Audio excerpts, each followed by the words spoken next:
In this video lesson, we'll discuss the Industrial Revolution and its impact on factories and workers during the 1800s.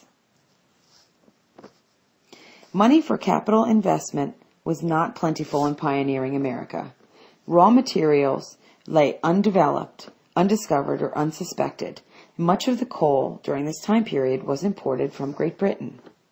Just as labor was scarce, so were the consumers. The very young country at first lacked a domestic market large enough to make factory-scale manufacturing profitable. Established British factories provided cutthroat competition and posed another problem. The British also enjoyed a monopoly of the textile machinery, whose secrets they were anxious to hide from foreign competitors. Parliament enacted laws to even protect the British economy. Not until the middle of the 19th century did the factories exceed the output of the farms. Samuel Slater has been acclaimed the father of the factory system. He was a very skilled British mechanic who was attracted by bounties being offered to British workers who understood and were familiar with the textile machines in Britain.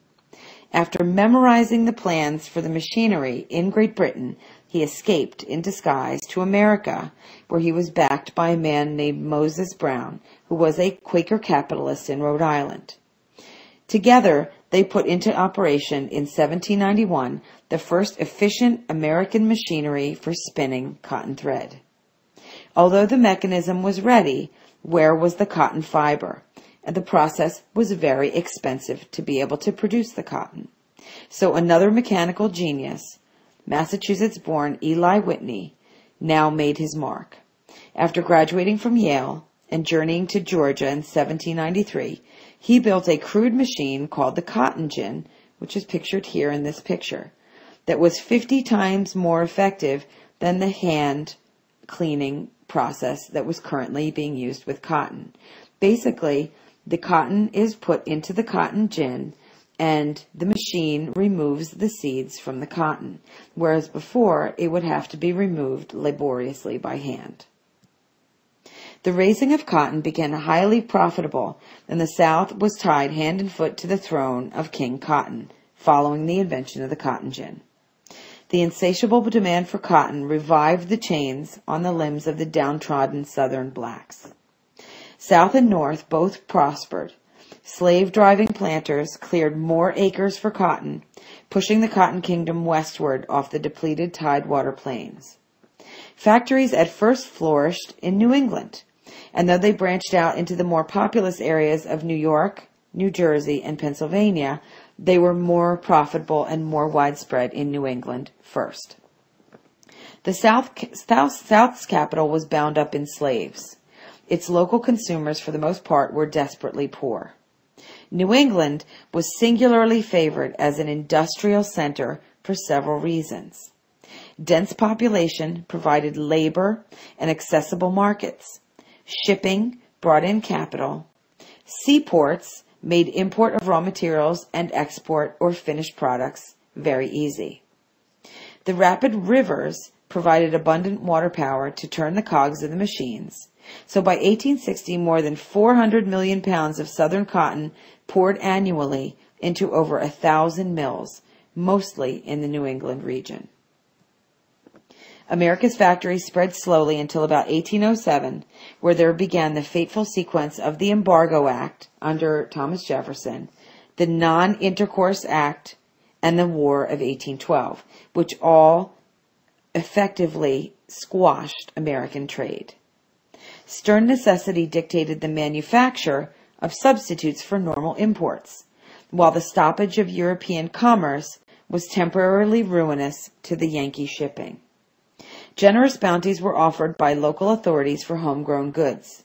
The manufacturing boom broke abruptly with the Peace of Ghent following the War of 1812, and British competitors once again began to unload their dammed-up surpluses at ruinously low prices in the United States. So Congress, responding to the outcries of the American manufacturers, provided some relief when it passed the mildly protective Tariff of 1816 in an attempt to control the shape of the economy. As the factory system flourished, it embraced numerous other industries besides textiles. Prominent among them was the manufacturing of firearms. Eli Whitney once again appeared with an extraordinary contribution.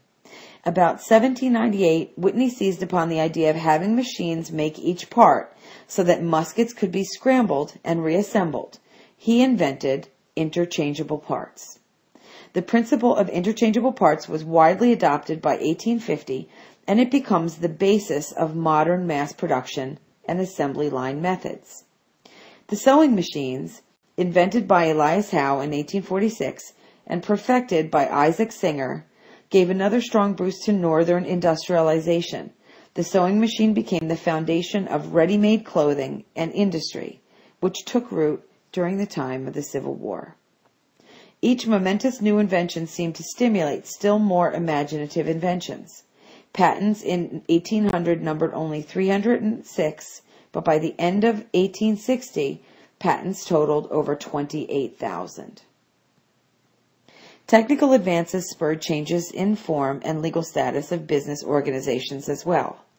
The principle of limited liability aided the concentration of capital by permitting the individual investor to risk no more than his own share of stock. One of the earliest investment capital companies, called the Boston Associates, eventually dominated the textile, railroad, insurance, and banking businesses of Massachusetts. Laws of free incorporation, first passed in New York in 1848, meant that businessmen could create corporations without applying for individual charters from legislatures. Samuel F.B. Morse's telegraph was among one of the inventions that tightened the sinews of an increasingly complex business world. By the eve of the Civil War, a web of singing wires spanned the continent, revolutionizing news gathering, diplomacy, and finance. One bad outgrowth of the factory system was an acute labor problem. The Industrial Revolution submerged the personal association to the impersonal ownership of factories. Clearly, the early factory system did not shower its benefits evenly on all people. While many owners profited, working people often wasted away at their workbenches. Hours were long, wages were low, and meals were skimpy. Workers were forced to toil in unsanitary buildings and were forbidden by law to form labor unions, for such activities were regarded as criminal conspiracies. Vulnerable to exploitation were child workers. In 1820, half of the nation's industrial workers were children under the age of 10 years old. They were victims of factory labor. By contrast, most adult wage workers improved markedly in the 1820s and the 1830s. In the spirit of Jacksonian democracy, many of the states granted the laborers the vote. As well as demanding the 10-hour workday, higher wages, and tolerable working conditions, workers demanded public education for children and an end to imprisonment for debt. Employers fought the 10-hour day and argued that reduced hours would lessen production, increase costs, and demoralize the workers, who would have more free time.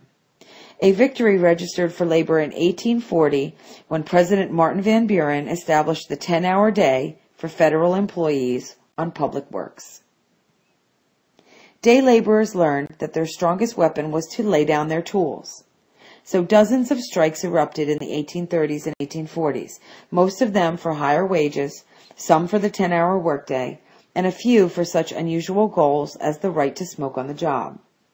The workers usually lost more strikes than they won, for the employer could resort to importing strike breakers, often fresh from the boat from the New World, or from the Old World, immigrants coming from Europe.